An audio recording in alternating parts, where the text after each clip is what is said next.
What's up, YouTube? Today we're looking at the Allen Eliashwitz Hogue Deka. Let's do it.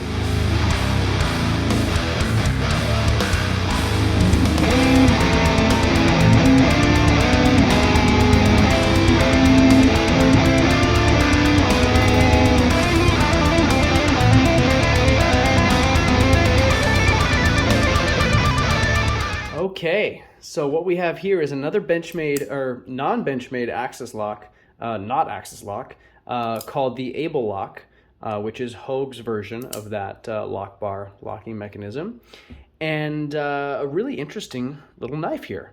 The first thing I want to do is just bring in this guy and let you guys just sit with that for a moment to really soak in all the similarities between these two knives, particularly the fact that this bug out is a G10 version. And they really both fit into that same niche of kind of what their use would be. And they both do a darn good job of it. But it's just interesting to see how kind of similar they are. One thing I really want to point out is the blade stock thickness. So bug out's already pretty thin, but the Deka goes ahead and makes it even thinner, which is going to be a pretty crazy slicing knife, which is really cool. Weight is really, really similar. The Deka is 2.39 ounces in the G10. I'm sure the FRN versions are a little bit lighter. But yeah, this thing is really cool. Blade on this version is 20 CV with this really cool kind of compound ground Wharncliffe. Has a really interesting look to it. A lot of different angles and lines, really makes it look pretty unique. Other models have a drop point, and then some are in CPM MagnaCut, but those I believe all have FRN handles.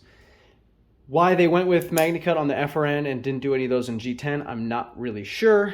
I think that might have been a little bit of a oversight. Like they should have put what I kind of consider to be the better steel, MagnaCut, on the what I consider the better handle material. But hey, 20 CV and G10 is definitely great as well. Something really eye-catching about this one that I think is super cool is this G-Mascus pattern, which is what they're calling that sort of layering of multiple different colors, and then when they kind of surface pattern the top, it reveals this really cool amalgamation of different colors. So I really like that. I think they have another one in blue, and I think Knife Center has a red exclusive one that looks super cool. So that patterning is really cool. I would like to see more companies doing that kind of thing with their G10 outside of the standard, one color. And they put this really cool texturing on it, which helps to reveal these different colors. So they knocked it out of the park with the handles. Really comfortable in the hand as well. So no hot spots on this one. Fingers fit really well in the grooves. That clip sort of cups the base of my finger really well, which is something I'm always a big fan of. Nice jimping on the spine here. The blade is a little bit thin, so they're not too broad. So they do sort of pinch into the thumb a little bit, but it's not terrible. So there's good purchase on that. And then I just see this as a very functional blade. It's obviously going to slice really well being so thin. I really like that blade shape. That style is really cool. I like those hard, clean lines. It looks really nice. 20 CV is obviously going to be a great steel. Don't know where Hogue heat treats their 20 CV. Not sure, so refer to the literature on that one. Action is excellent. They've got this guy riding on washers, phosphor bronze. Very similar to the Benchmade system here, which I can't open. Excellent, similar action to that. Get the finger flick in there too. I wonder if I can do the reverse flick. Yep. So really great action. The big thing here, well, before I do that, I want to mention I really like the texture they put, the pattern they put on the thumb stud. It really feels good on my thumb, and it helps me get good grip on it to open the knife. Like it's not going anywhere. And then on the Able Lock bar here, very, very similar to the Benchmade design. I believe they have that similar shaped Omega spring because you can see the holes there, one on the back side and then one on the front side. You can actually see the little end of the spring poking up there. So that's where the spring kind of locks into place, and then you actuate it, bends the spring, and then it closes. Very, very similar to what we know from the Benchmades. Obviously works great, so it's really cool to see other companies doing an excellent job with that style of lock bar. Really appreciate that. And then nice deep carry clip, pretty slim, nothing to go crazy on, pretty standard there. And then 3 pretty nice jet black barrel spacers. I think the 3 looks pretty cool. I like that better than the 2 on the bug out. It just has a little more detail. It just looks cool. Probably don't need all 3, but I like the way it looks. And they're kind of more shiny instead of having the sort of matte look that this one does. But anyways, yeah, so it's overall a really cool knife, you know, nice and lightweight.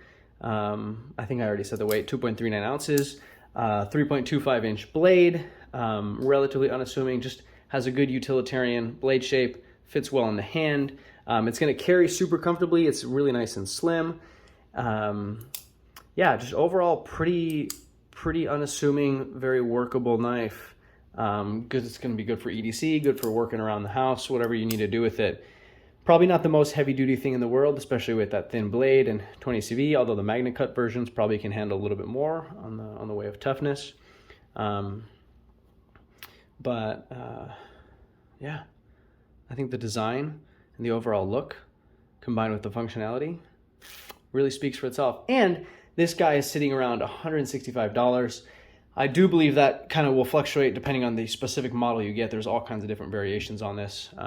But I think that's a pretty fair price, especially when these are like $212 for the G10. They're definitely upwards of $200. So you're getting a G10 very high-end blade steel for a good $40 less than the Benchmade.